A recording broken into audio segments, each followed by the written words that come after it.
이제 우리 주님의 말씀 같이 나누려고 하는데 금년에 우리 특세 시작하면서 다니엘서 지금 같이 공부하고 있는데요. 이어서 오늘 그 다니엘서 3장에 있는 말씀 드리려고요. 근데 오늘 본문의 말씀은 3장 19절에서 4장 3절 이렇게 되어 있는데 다 읽지는 않고요. 제가 그 부분에서 일부분만 나중에 발췌해서 읽도록 하겠습니다. 필요한 부분만. 이 내용은 여러분들이 너무 잘 아는 내용입니다. 다니엘의 그 세 친구에 관한 이야기. 느부갓네살 왕이 그 금신상을 만들었고 모든 사람들에게 금신상에 절하게 했는데 다니엘의 세 친구가 절하지 않았습니다. 근데 거기에서 화가 나서 이제 그들을 풀무불에다가 집어넣고 죽어야 되는데 죽지 않고 기적적으로 살아나는 정말 놀라운 반전, 놀라운 은혜, 정말 아주 신나는 이야기죠. 오늘 이야기는 바로 그 내용입니다. 근데 이 본문의 이야기를 하기 전에 저는 여러분들에게 소설을 하나 소개하려고 합니다. 아마 우리 성도님들 중에서 읽으신 분도 있으리라고 생각하는데 일본인 작가 그 엔도 슈샤쿠라고 하는 분이 쓰신 그 침묵이라는 소설입니다. 이분 참 지금 작고하셔서 안 계시는데요. 노벨 그 문학상 그 후보로도 여러 번 올랐던 그런 분입니다. 뭐 받지는 못했지만 이 침묵이라는 책의 내용은 이렇습니다. 17세기의 일본이 배경인데 그때 당시에 그 유럽에서 포르투갈에서 들어가신 그 신부님들 선교를 위해서 선교사님의 이야기예요. 포르투갈 출신의 이 페레이라라고 하는 신부님이 계시는데 이분은 굉장히 아주 덕망이 높고 정말 많은 존경을 받는 분이고 또 포르투갈에서 많은 제자들을 양성했던 분입니다. 근데 이분이 이제 일본 선교사로 일본으로 들어가셨는데 얼마 뒤에 포르투갈로 들려온 한 소식이 바로 뭐냐면 그 페레이라 신부가 배교를 했다는 거예요. 십자가를 버렸다는 거죠. 주님을 등졌다는 거죠. 포르투갈에서 그 소식을 들은 사람들 요즘같이 무슨 통신이나 무슨 교통편이 잘 돼 있는 게 아니니까 도무지 이게 이해가 되지 않습니다. 그리고 그분의 많은 제자들이 그럴 수는 없다. 이거 뭐가 잘못됐다. 우리 신부님은 그런 분이 아니다. 정말 이분은 정말 죽을지언정 복음을 버릴 분이 아니다. 이건 뭔가 잘못된 거다 해서 진상 조사단을 이제 꾸리게 됩니다. 그의 제자들 가운데서 한 10여 명이 모였다가 결국은 이제 3명이 일본 땅을 향해서 떠나게 되는데 가다가 한 명은 중간에 병이 들어서 돌아오게 되고요. 2분의 신부님만 이제 일본 땅으로 몰래 들어갑니다. 이 이야기의 주인공은 그 중에 한 사람인 로드리고라고 하는 신부님인데 신부님의 이름은 그렇게 중요하지 않습니다. 어쨌든 그 땅에 들어가서 그 도목이라고 하는 그 작은 일본 마을, 거기에 가장 그 믿는 사람들, 신자들이 많이 사는 마을이랍니다. 그 마을로 들어가서 이제 무사히 들어갔는데 얼마 되지 않아서 일본 관리들에게 다 잡힙니다.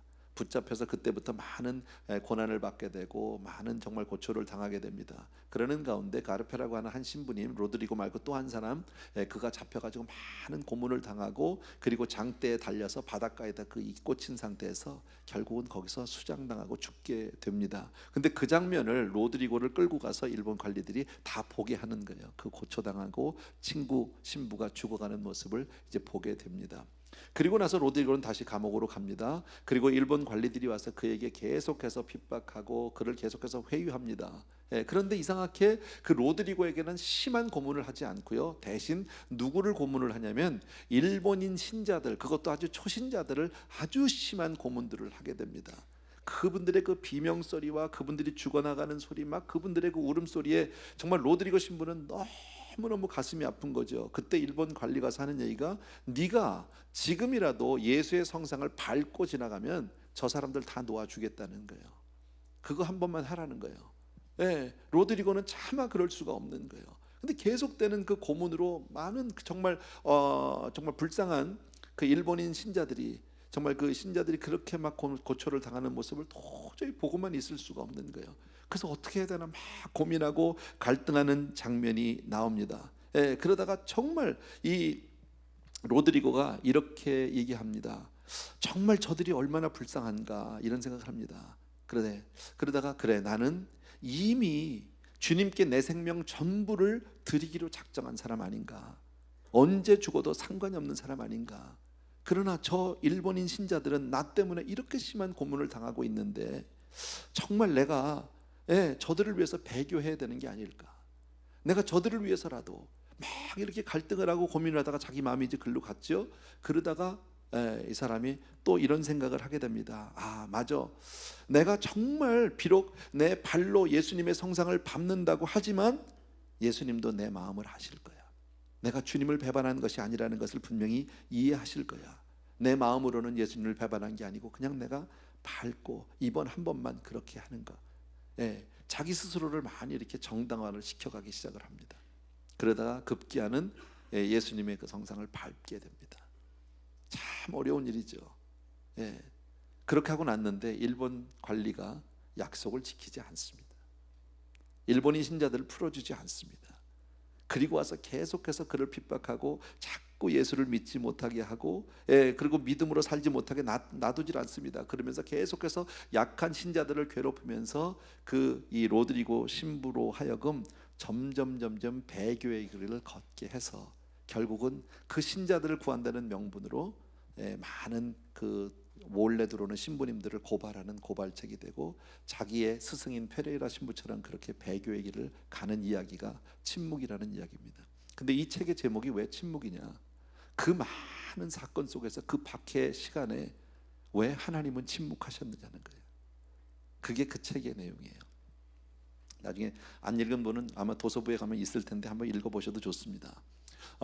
여러분, 믿음이라는 건 하나님과 나와의 1대1의 관계예요. 근데 사탄은 어떻게 해서든지 우리를 그 자기 발 앞에 굴복시키기 위해서 사단은 여러 방법으로 정말 애를 씁니다. 우는 사자와 같이 두루다니면서 삼킬자를 찾는다고 그러잖아요. 합리적으로, 논리적으로, 때로는 다수의 의견이라는 그런 명분 아래서 우리를 설득하려고 한단 말이지. 여러분, 우리도 살면서 크고 작은 어떤 그런 작은 시험이라든지 어려움 가운데서 쉽게 믿음을 정말 떠날 때가 있죠. 정말 하나님 앞에 부끄러운 거 안 되는 줄 알면서 하는 경우들이 우리도 가끔 있단 말이죠. 근데 그 가운데 항상 뭐가 있어요? 우리 나름대로의 어떤 변명은 있어요. 그래서 어느 신학자의 말에 의하면 가룟 유다가 예수님을 판 것도 나름대로의 명분은 있었다라는 거예요. 왜냐하면 가룟 유다가 예수님을 한 3년 반을 쫓아다니면서 봤는데 대단한 분인 거 맞아요. 정말. 그리고 그분의 삶을 내가 너무너무 잘 알잖아요. 함께 먹고 자고 했는데 그런데 보니까 이분이 죄가 없는 분이에요. 아무리 봐도 이분은 괜찮은 분이에요. 그래서 이분이 가는 데마다 그냥 그렇게 핍박을 당하고 막 사람들이 죽이려고 하고 하는데 당시에 최고의 법정인 로마 법정에서 예수님의 무죄만 밝혀내면 완전히 거기서 판결만 나면 이제부터 예수님은 아주 정말 평탄하게 사역도 할 수 있고 그러면 우리가 예수님으로 말미암아 이제 한 자리 할 수 있지 않을까 뭐 이런 생각을 했을 것이다라는 그런 신학자들의 의견도 있어요. 뭐 정확한 건 모르겠어요. 이거는요. 모르겠지만 어쨌든 그렇게 사람들은 자기 자신을 자꾸 정당화하고 타협하고 뭔가 괜찮다라고 그렇게 얘기한다라는 겁니다. 자, 거기에 비해서 사드락, 메삭, 아벳느고는 어떻습니까? 느부갓네살이 큰 금신상을 만들어 놓았습니다. 그리고 거기에 절하게 했습니다. 근데 그 많은 낙성식에서 어제 아침에 얘기했지만 그 금신상을 만들어 놓고 낙성식을 하는 자리에 다니엘은 왜 그 자리에 없었는지는 성경에 기록이 없지만 어쨌든 이 사드락, 메삭, 아벳느고 이 세 사람이 그 자리에 있었습니다. 아마 주변에 많은 사람들이 있었을 것이고 근데 그들은 다니엘의 그 꿈 사건으로 인해서 아마 함께 그때 중보기도 했잖아요. 그때 다니엘의 천고로 인해서 전부 한 자리씩을 했단 말이죠. 근데 바벨론 사람 입장에서 봤을 때는 유대 사람 포로로 잡혀온 주제에 관직에 있다는 거예요. 벼슬을 얻었다는 거예요. 눈꼴 시죠. 꼴보기 싫었겠죠. 미워하는 사람들이 많이 있었을 겁니다. 그런데 딱 쳐다보고 있는데 그렇지 않아도 아주 따가운 눈총으로 보고 있는데 금신상에게 절해야 되는데 안 하는 거죠. 그래서 그것을 느부갓네살 왕이 가서 일르잖아요. 고자질을 하죠. 느부갓네살이 화가 났습니다. 그리고 그들을 끌어오게 합니다. 그리고 그들에게 한 번 더 기회를 줍니다. 혹시 너희가 몰라서 절을 못했을 수도 있지 않느냐.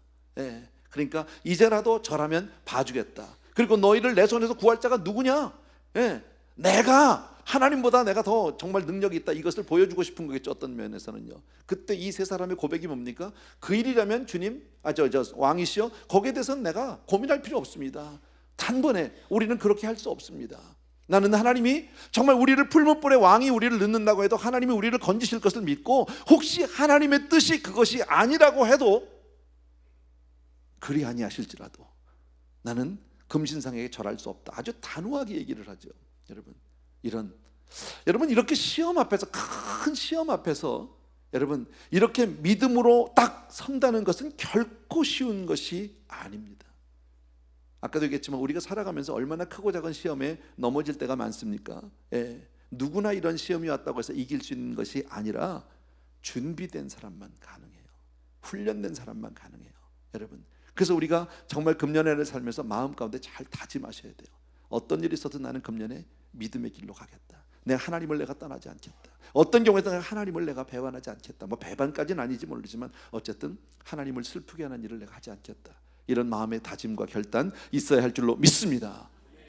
느부갓네살은 어쨌든 많이 화가 났습니다. 그래서 평소보다도 7배나 더 뜨겁게 풀무불을 아주 그냥 뜨겁게 하라고 얘기합니다. 여러분, 우리가 아는 대로 사람이 용광로에 들어가면 어떻게 살겠습니까? 살지 못합니다. 반드시 죽습니다. 그럼에도 불구하고 이 사람들은 그걸 두려워하지 않았다라는 거죠. 여기서 뭘 할 수 있어요? 신앙은 생명보다 소중한 것이다라는 거예요. 아멘입니까, 여러분? 신앙은 생명보다 소중한 겁니다. 어떤 경우에 있어서 내가 신앙의 길을 떠나지 않아야 한다라는 겁니다. 또 하나님이 그 불 속에서 우리를 살리실 수 있습니다. 그러나 혹 그렇지 아니하다 할지라도 우리는 그 신앙을 떠날 수가 없는 줄로 믿습니다. 어쨌든 우리가 이렇게 믿음으로 살려고 하면, 철저히 믿음으로 결단하고 그리고 하나님의 뜻에 순종하려고 하면 세상은 우리를 미워해요. 박수 쳐주지 않아요. 핍박할 거예요. 더욱 미워하고 못마땅해 할 거예요, 여러분.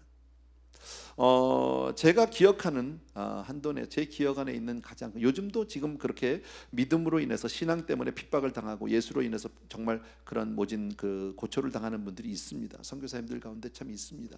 근데 가장 기억에 남고 가장 큰 사건은 약 10년 전 이야기입니다. 2007년 4월 18일 수요일이에요. 그때가 터키에서 있었던 그 테러 사건입니다. 터키 수도 앙카라에서 약 500km 정도 떨어진 말라타이라는 곳에서 생긴 일인데 세 분이 순교를 당합니다. 틸만 게스케라고 하는 독일 선교사님, 당시 46살입니다. 그 다음에 터키인 현지 목사님 네자티 아이딘이라고 하는 36살 목사님, 그 다음에 우르라고 하는 32살의 터키 청년, 이렇게 세 사람이 순교를 당하게 되는데, 이들은 정말 작지만 터키란 나라가 참 선교가 어렵습니다. 저도 여러 나라를 가봤지만요, 터키만큼 어려운 데가 없는 것 같아요. 뭐 정확한 통계는 아니지만 선교사님들 숫자가 터키 내 예수 믿는 사람보다 많다고 그래요. 사실은 아닐 거예요. 근데 그 정도로 믿는 사람, 터키 크리스찬 숫자보다 선교사가 더 많다는 거죠. 그만큼 복음이 들어가지 않습니다. 그러니까 거기서 소수의 무리들을 저 은밀하게, 그것도 뭐 내놓고 하는 게 아니라 은밀하게 그 사람들을 이제 성경 공부를 가르치고 이렇게 하는 그룹인데, 그 성경 공부에 참여했던 청년들 가운데 몇 사람이 테러리스트입니다. 다시 말씀드리면 극단주의 이슬람 교도들.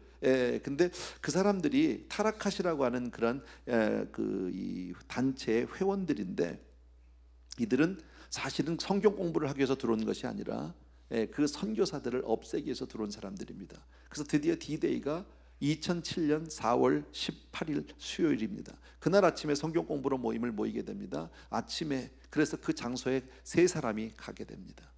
세 사람이 갈 때 총, 칼 그리고 노끈을 가지고 가서 들어갔습니다. 그리고 선교사를 환영을 받고 들어가서 둘러 앉아서 그 터키인 선교사 네자티 목사님이 성경 한 장을 읽기 전에 일어나서 총칼을 대고 그들을 다 저기다 묶었습니다.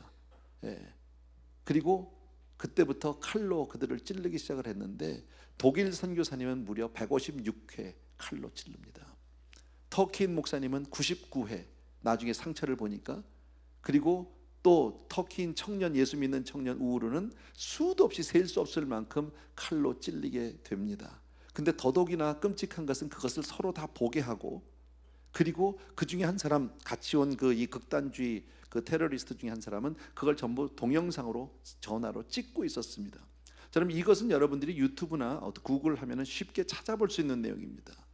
틸만 선교사 치면 금방 나오는 이야기예요. 근데 어느 정도로 잔혹하겠냐면, 칼로 그렇게 수백 번을 찌르고 사람을 다 죽게 한 정도뿐 아니라 손가락 마디마디를 자릅니다. 칼로 보는 앞에서요. 그리고 예수를 부인하라고, 예수를 부인하면 살려주겠다고 그렇게 얘기합니다. 근데 부인하지 않습니다. 성기를 도려냅니다. 항문을 파냅니다. 보는 앞에서. 나중에는요, 이쪽 귀에서, 한쪽 귀에서 다른 쪽 귀까지 칼로 목을 향해서 확 그어서 목을 잘라버립니다.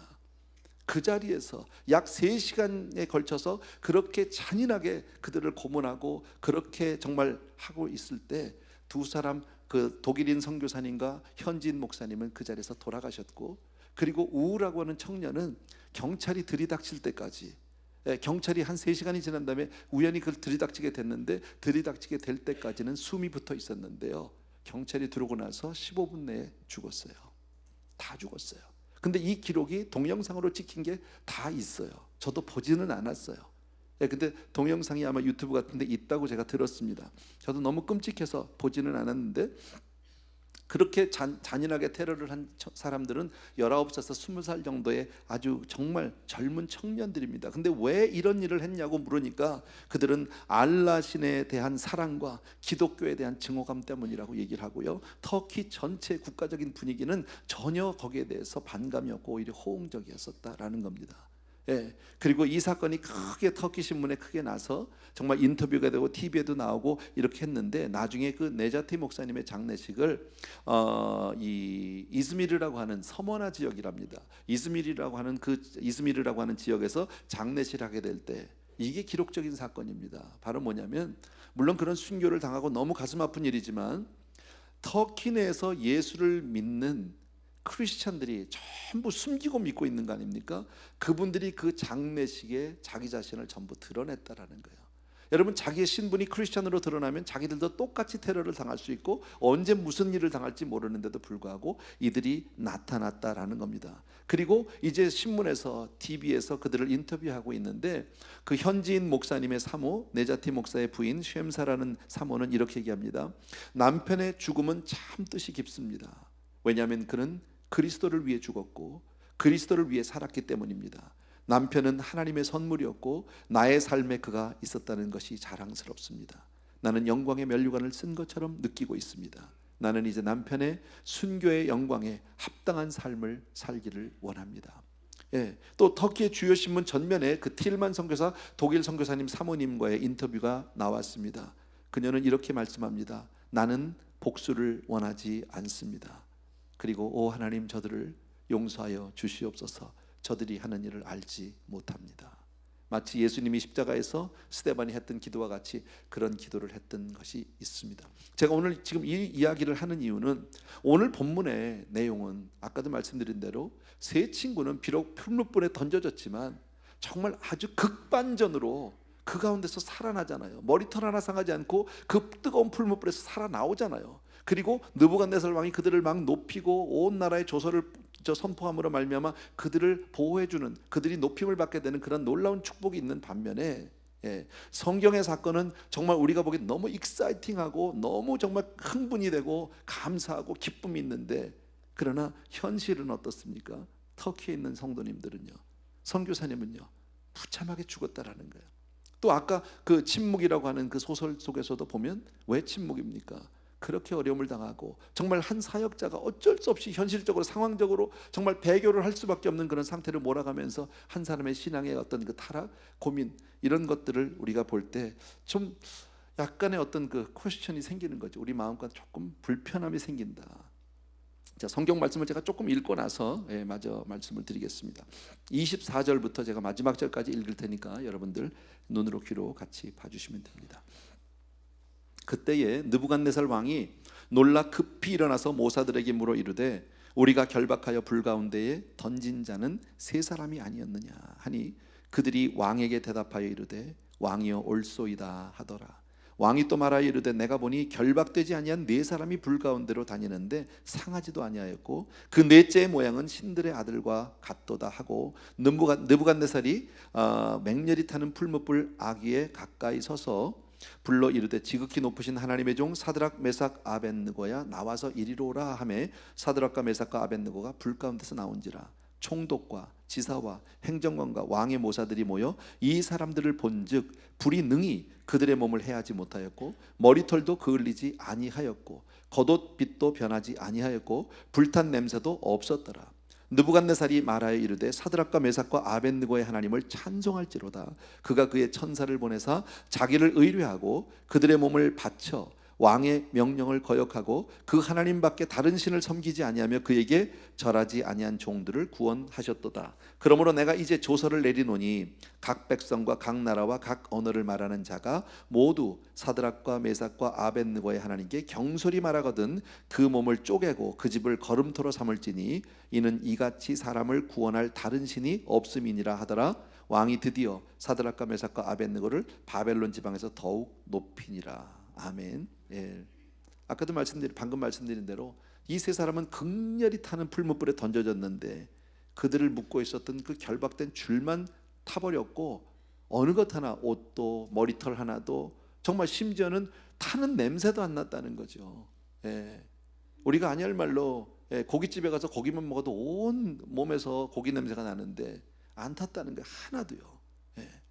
그리고 불 가운데서 정말 또 다른 한 사람, 뭐 천사인지 주님인지 정확하게는 알 수 없지만 어쨌든 불 속에서 돌아다니는 것을 보았다라는 겁니다. 여러분, 용광로에 들어갔다 왔는데 머리털 하나 상하지 않았다. 이건 놀라운 일 아니에요? 얼마나 감사한 일입니까? 아주 극반전이죠, 여러분.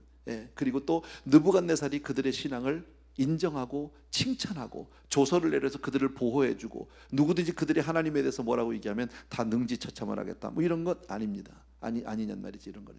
여러분, 여기서 우리가 무엇을 생각해야 됩니까, 여러분? 여러분, 우리가 살다 보면 우리 물론 이렇게 극한 상황까지 가지는 않겠지만 살다 보면 우리도 어려움에 당할 때가 있고요. 정말 신앙의 어떤 큰 도전에 처할 때가 분명히 있는데 이처럼 하나님은 그러할 때 우리를 특별한 방법으로 도우실 수 있는 분이다라는 거예요. 하나님 오늘도 살아계신 줄로 믿습니다. 정말 위험한 순간에 기적으로 역사해 주실 줄로 믿습니다. 그러나 아닐 수도 있어요. 여러분, 지금 사드락, 메삭, 아벳느고가 불 속에 있을 때 주님이 함께 계신 것 우리 분명히 알고 믿습니다. 근데 그 하나님은 스데반이 돌 맞아 죽을 때도 같이 계셨다. 믿으시면 아멘. 계셨다는 거죠. 스데반을 왜 돌 맞게 안 했습니까? 저는 이런 생각을 해봤습니다. 왜 하필이면 주님이 이들이 풀무불에 들어가기 전에 역사하실 수 있잖아요. 그들을 끌고 가던 군인이 다 죽었잖아요. 얼마나 뜨거우면요, 그때 하나님의 역사로 불이 안 뜨거워 불은 있는데 뭐 이럴 수도 있고요. 갑자기 불을 막 용광로가 얼음 창고가 된다든지 얼마든지 하나님은 정말 우리가 상상할 수 없는 방법으로 역사하실 수 있는데 가만히 두고 풀무불에 던져졌단 말이죠. 사실 우리가 기도할 때 그런 거 아니에요? 풀무불이 있어요. 자, 이제 들어간다. 너 죽는다. 들어가 집어넣는다. 들어가기 전까지 기도해요, 우리. 그죠? 하나님 역사해달라고, 도와달라고, 하나님 도와달라고 마지막 소망이 있어요. 그런데 막상 풀무불에 뚝 떨어지고 나면요, 그땐 소망이 없어요. 그땐 더 이상 기도하지 않아요. 대부분은 이제 끝났다고 생각하죠, 여러분. 제가 일부 예배 때 조금 말씀을 드렸는데 우리 뭐 성도님이니까 여러분 아셔도 돼요. 우리 정영희 권사님 지난 1월 1일 날 병원에서 집으로 오셨습니다. 병이 나서 온 게 아닙니다. 권사님은 지금 골수암입니다. 그동안에 병원에서 UCLA에서 할 수 있는 최선의 방법을 다했고 모든 치료를 다 했는데 아무런 효과가 없습니다. 병원에서 더 이상 할 게 없는 거예요. 오히려 두 번째 항암은 더 센 항암 치료를 했는데 면역은 제로가 돼버리고 암세포는 올라갔어요. 거꾸로예요. 지금 면역이 제로라는 말이 뭡니까? 조그만한 바이러스 하나에도, germ에도 감기 기운만 있는 사람 옆에만 가도 그냥 그것으로 가는 겁니다. 어떻게 될지 모르는 상황입니다. 어쨌든 병원에서 그렇게 해서 내보내셨습니다. 그래도 병원에서 마지막 치료를 하고 새로운 치료를 시도할 때까지는 한 가닥 소망을 가지고 주님이 이렇게 역사해 주실까, 의사들을 통해서 역사할까, 약을 통해서 역사할까, 병원에 이런 소망이 생기는데 병원에서 손을 놔버렸어요. 끈이 없는 거예요, 이제는요. 근데 너무 감사한 게 정말 우리 권사님 너무 믿음이 좋으셔요. 이미 하나님 앞에 모든 생명 드렸어요. 더더욱이나 우리 권사님이 원하는 게 뭐냐면요, 이미 아프시기 전에 그랬어요.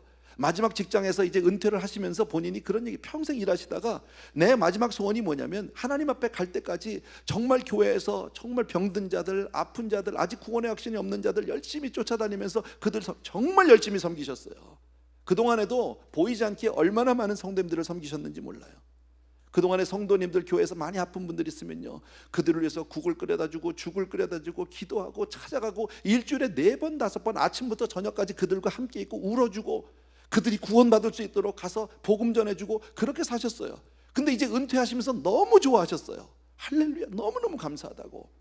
여러분, 그 구역, 우리 그 정장로님, 정권사님 구역 식구들 이 자리에 많이 계세요. 얼마나 좋아했는지 몰라요. 구역원이 얼마나 많은지 몰라요.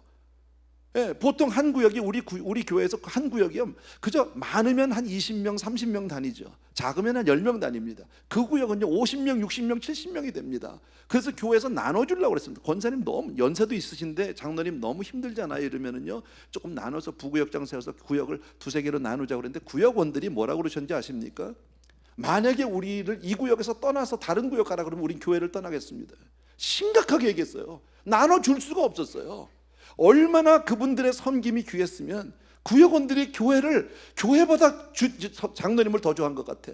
권사님을 더 좋아한 것 같은데 그렇게 살고 싶었다는 거죠. 기도 제목이 그거예요. 살고 싶은 이유가요. 예. 그런데 지금 현실은 어떻습니까? 제로예요, 제로.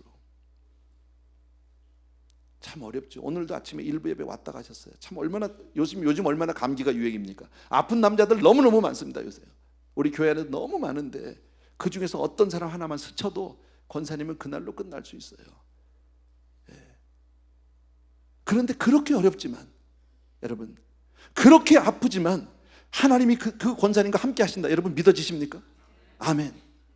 지금 오늘 저는 이 본문을 통해서 정말 하나님이 이 풀무불 속에서 이들을 건져내셨다, 할렐루야, 이걸 얘기하고 싶은 게 아닙니다. 본문이 우리에게 주는 메시지가 뭘까 심히 고민해봤습니다. 왜? 정말 하나님이 풀무불에서 이들을 건져내셔서 할렐루야, 그런 느부갓네살을 높여주고 영광을 받고 이것이 메시지라면 스데반은 망한 사람이에요. 스데반은 저주받은 사람이에요. 아니잖아요. 스데반이 돌 맞아 죽을 때 분명히 주님이 보좌에서 일어나셨다고, 주님이 함께 하셨다고 성경은 분명히 말씀한다면, 이 메시지가 주는, 아까도 얘기했지만 풀무불에 들어가기 전에 역사할 수 있잖아요. 얼마든지 풀무불에 가기 전에 뭐 느부갓네살이 그렇게 얘기하는 입을 확 빗들어 놓든지 꺾어 놓든지 가능하잖아요. 근데 풀무불에 던져놨는데 하나 다른 게 뭡니까? 누군가가 있었다는 거예요. 그 자리에 있었다는 거예요. 임마누엘, 주님이 함께 하셨다는 거예요.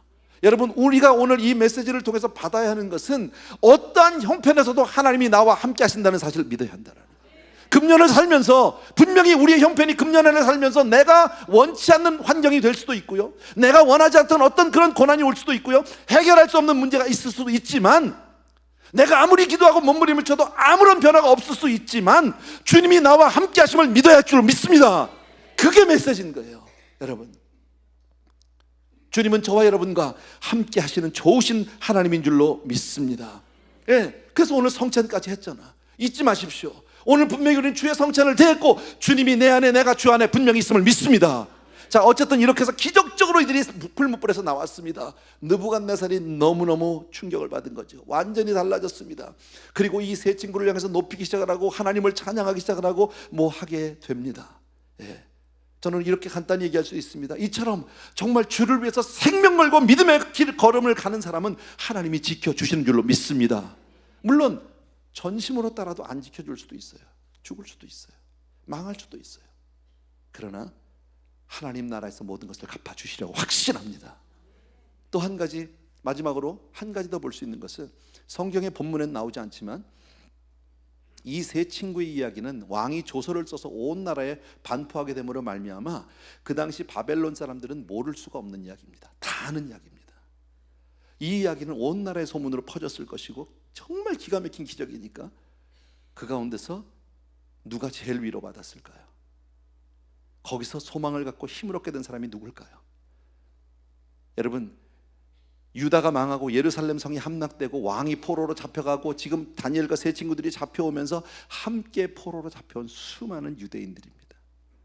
유대인들이 지금 바벨론에서 정말 짐승처럼 사람 대접을 못 받고 거기서 포로 생활을 하고 있는데, 그들이 포로 생활하고 처절한 생활하면서 그 힘든 것보다 육신적으로 힘들고 환경적으로 어려운 것 이상으로 그들의 마음을 괴롭게 하는 게 뭔지 아십니까? 하나님이 우리 민족을 버렸다는 겁니다. 하나님이 계시다면 어떻게 예루살렘 성이 함락이 되고 어떻게 하나님의 백성이 나라 잃은 백성이 돼서 이렇게 포로로서 와 있을까? 하나님은 도대체 어떻게 된 걸까? 하나님 우리를 완전히 버리셨나 보다, 이제 떠났나 보다. 이게 절망인 거예요. 하나님이 안 계신 것. 근데 이 사건을 통해서 알게 된 게 뭡니까? 하나님이 함께 계시다는 거예요. 하나님이 아직도 우리를 기억하고 있고 하나님이 우리를 사랑하지 않고 하나님이 우리를 버리지 않으셨구나. 하나님의 음성이 들리기 시작하는 거, 너는 내 자녀다. 불무불 가운데 극심한 고통 가운데 있어도 내가 너와 함께한다라는 사실을, 지금 불무불과 같은 그런 포로 생활하는 그들에게 내가 너와 함께함이라라고 오늘 말씀해 주시는 줄로 믿습니다. 내가 반드시 너를 구원하리라. 믿습니까 여러분? 왜 이 이야기는 정말 교회 생활 오래 안 한 분도 다 아는 이야기예요. 성경에 있는 많은 스토리 가운데서 원 오브 더 아주 유명한 얘기예요. 맞죠?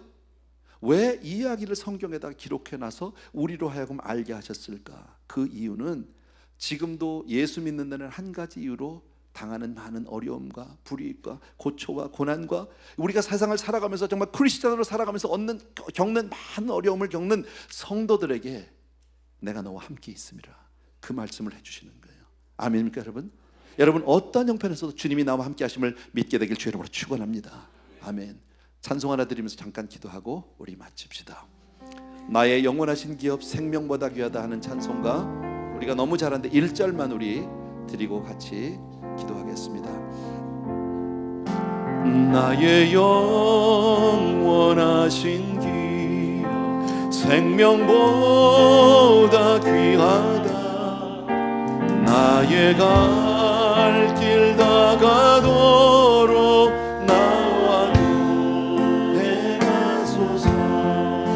주께로 가까이 주께로 가오니 나의 갈 길 다가도록 나와 동행하소서. 다시 한 번만 나의 영원하신 나의 영원하신 기업 생명보다 귀하다. 나의 갈 길 다가도록 나와 동행하소. 주께로 가까이 주께로 가까이 주께로 가오니 나의 갈 길 다가도록 나와 동행하소서. 잠시만 우리 기도하겠습니다. 금년을 우리가 이제 열면서 시작하면서 주님, 금년 한 해 동안에 우린 정말 형통을 꿈꿉니다. 주님과 정말 동행하는 성공을 꿈꿉니다. 그러나 혹시 그리 아니하실지라도 주님이 나와 함께 하심을 어떤 경우에도 잊지 않게 도와주시기 원하고 주님의 임재를, 주님의 임마누엘의 축복을 한시도 잊지 않는 우리 되게 하여 주시옵소서 하는 마음으로 우리 한번 같이 기도하겠습니다. 같이 기도합니다. 은혜로우신 우리 아버지 하나님, 귀한 성도님들과 더불어서 시간 간절히 간구할 때 사랑하는 성도님들과 더불어서 시간에 주님 앞에 나와서 간절히 간구합니다. 사랑하는 아버지, 능력의 우리 아버지 하나님, 어떤 경우에도 주님이 나와 함께 하심을 믿게 도와주옵시고 주의 은혜 진심으로 감사를 드립니다. 나의 사랑하는 우리 아버지 하나님, 귀한 성도님들 한 분 한 분이 오늘도 말씀하여 주시기 원하고 축복하여 주시기 원하고 아버지 하나님의 주의 정말 임마누엘의 축복을 아버지 하나님 항상 기억하는 성도님들이 될 수 있도록 주여 도와주시기를 간절히 소원합니다. 한 해를 살아가면서 주여 주님 붙들고 살아갑니다. 주님 아버지 하나님 도와주시기를 간절히 소원합니다. 아버지 어떤 경우에도 하나님이 나를 따르죠. 아버지 나의 사랑하는 우리 아버지, 오 할렐루야 바카라바라바리 오 라라바라바카라바리 사랑하는 내 아버지, 능력의 우리 아버지 주께서 놀라운 역사로 함께 해주시기 원하는 분들을 간절히 소원합니다. 사랑하는 아버지, 오 할렐루야 바카라바리. 자리에서 우리 조용히 일어나셔서 나의 영원하신 길 생명보다 귀하다.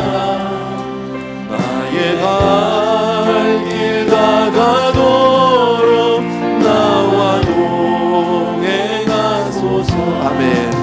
주께로 가까이 주께로 가오니 나의 갈 길 다가도록 나와